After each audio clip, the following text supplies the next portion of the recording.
All right, guys, got another Bite Me Short for you here today with an age-old question and something literally all of us fishermen do, and that's spool line onto our reels, whether it's a bait caster or a spinning reel. You know what? Let's do them both. I'm here with Mike Butler over at Anglers Anonymous. You can see the big workstation behind me, man. Look at that. That's where the sausage is made right there. But let's talk about spooling reels because we've gotten all kinds of questions and there's all kinds of theories out there. Let's get it from the man himself. All right, Mike. All right. Let's help people out here because we all do it differently. I've done it with a pencil between my toes. Yep.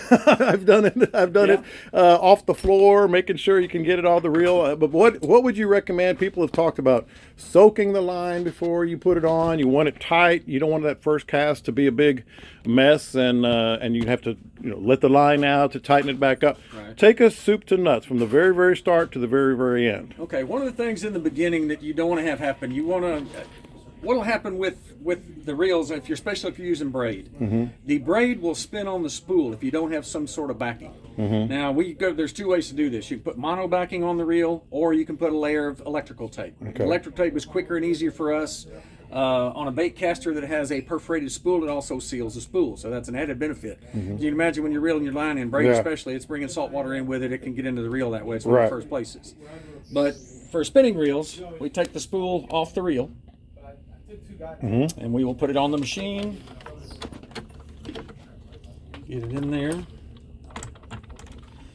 And what I like to do is put a layer of electrical tape on the spool. And again, this gives that braid something to bite into. Yeah. So otherwise that braid will work its way loose, and sometimes that braid, all of the line will spin on the spool. It will give the impression that your drag's not working. We've all experienced that. We've all experienced that. So how do you do it? What are you doing? So yeah, we just go straight down. Just straight down, one layer of electrical tape.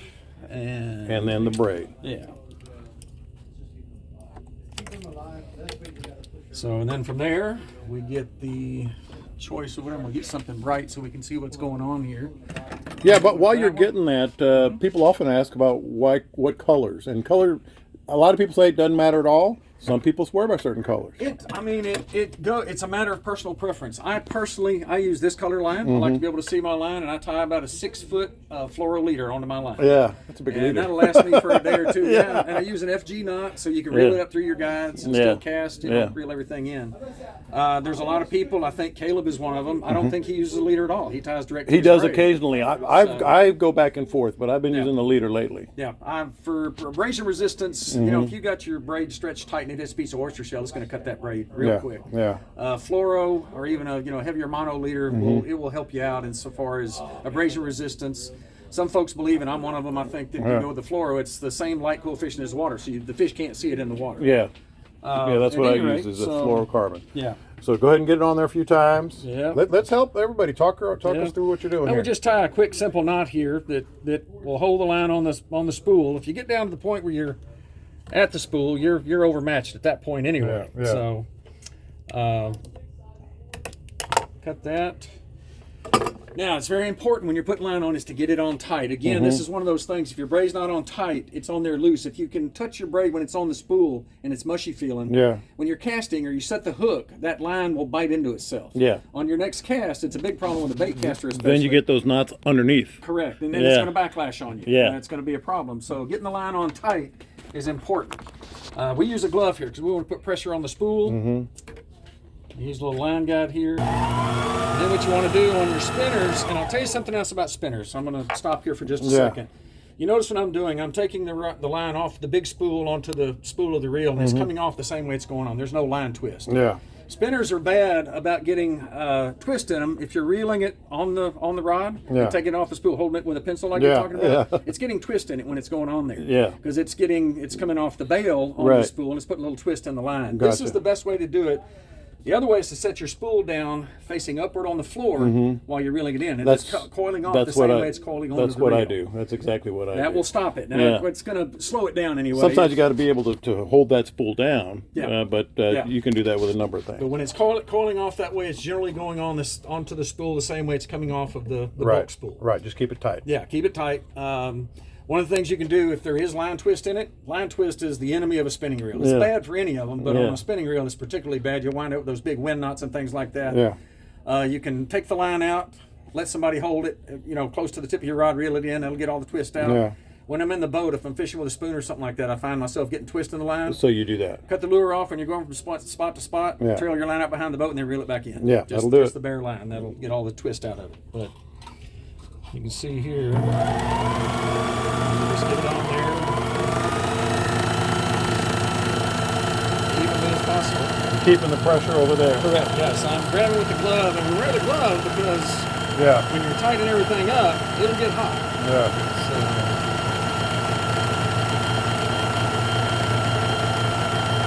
Now that's how you do it right there. yeah, these machines are pretty quick, and get it down to about a 16th of an inch from the top of the spool. And I generally- 16th of an inch, you said. Yeah, roughly till they get to the edge of that bevel on a spinning reel. Yeah. Yeah. So at any rate, it's getting it on there tight is very important, because again, if that line is biting down into itself on a hook set, or when Yeah. you're fighting a fish or something like that, it's going to create a problem on your next cast. Now, what is the biggest difference between the spinning and the bait casting? Well, as far as spooling the line, the bait caster, you're winding it on just like you would with a pencil through it, anything Yeah. like that. This, we go directly from the spool. You're not putting that twist in where the bail is spinning around and putting the twist in the line. Okay. So, So that'll do it. Are you going to show us bait caster real quick? yes, sir. All We right. can do that. Just so our listeners, because everybody's interested in this, and we all, like I said at the top, we all do this. I mean, Yeah. we all do this. Well, So again, the most effective way is using the machine. It's easier, gets the line on nice and tight. When we're doing it at home, you know, you're having to have somebody hold the spool, but to get it on as tight as you can. Hold Yeah. that spool as tight as possible. yeah.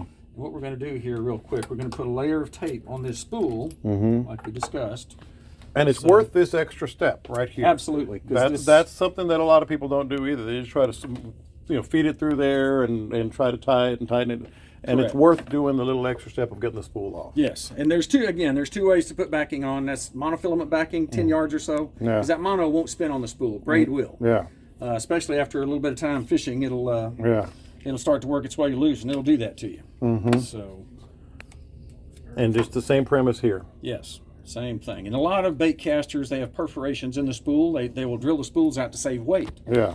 And the first place that line or that water will get into the Salt. reel, salt water, is it'll soak down through that line, get through those perforations, get on that spool shaft. Yeah. You can see you got a bearing right there on the spool shaft. Yeah. And salt water gets on that, it's going to start to affect its performance. Yeah. And you want your reel to last. Yes. What reel is that right there? Since This- we're at Anglers Anonymous, let's talk about them here. This is the Bates Hundo. This is a new reel that's come out recently. The first reel we did was a Shimano Stratic. Okay. Very fine reels. This is the Bates Hundo, the new reel that came out. This is the one that's machined, CNC machined out of solid bar stock aluminum. And you like this one? Yes. I've got one that I got a new rod built, and this is the reel that's going on it. These things have been selling so fast. Our first 3 shipments, I wasn't able to take a reel home for myself. But out of this current shipment, I've got one of these reels that's going on a new rod that Laguna built for me. All right. So this is your line. Yes, sir. This going is on my important. rod, Don't mess so- this up. Don't Yeah. You don't want any. You don't want any backlashes here.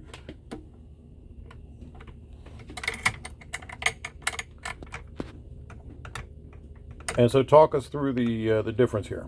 Well, again, you flip the spool over, because again, it's one of those things on a spinning reel, you want to spin onto the bottom of the Yeah. spool coming on. Bait casters tend to be a little bit easier. They're not as finicky. As far as the difference in the way they work, again, you know how the spinners work. That line comes off the spool this way. Yeah. On a bait caster, the spool itself is spinning. Yeah. On a spinning reel, the only time the spool is spinning is when the drag is being taken out. Right. Another key thing when you're fishing with a spinning reel that doesn't really have to do with spooling, but if you got a fish on, do not reel against the drag. If the fish is taking drag and you're reeling, that bail is spinning and it's putting twist in the line when you Okay. do that. If Okay. you're hung up, if you're fighting a fish and you're reeling against Easier the drag. said than done, by the way. Well, I understand. I'm guilty of it myself, and it's something else you need to be aware of too. If you're fishing with any kind of a lure that is twisting, a spoon, or if your soft plastic gets on the jig head a little crooked, Yeah. it'll start to twist in the water. Yeah. That'll build twist in your line, and so it's just things you need to be watch when you're fishing. So And there you go. yeah. Of course, I'm way better at this when nobody's watching. Nice little So, touch with putting that tape on there to spin it. It's. I mean, you can use a 'Cause little dental pick or something. Yeah, people try all to go kinds of at it different and- ways to do that. All right.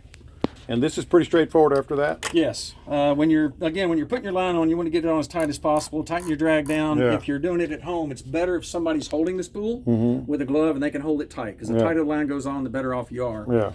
Yeah. When you're done, if you can press on that line, it feels kind of mushy. Doesn't did feel it wrong. hard. Yeah. That line's going to bite in. Yeah. First hook set or first fish you got on, that line is biting down into that, and it's going to create a problem on your next cast. There we go.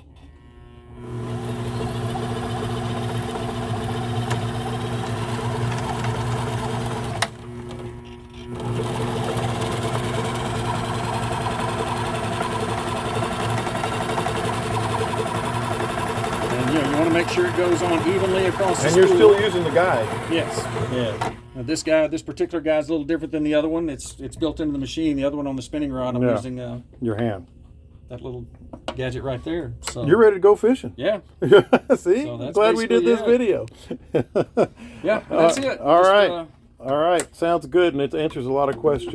So All right, guys. So that was pretty informative, and obviously you got it from the man himself, Mike Butler here at Anglers Anonymous. Big friend of the podcast and big friend of yours. And I'm just going to go ahead and give you a little quick tour here because this is like a candy store for me right here.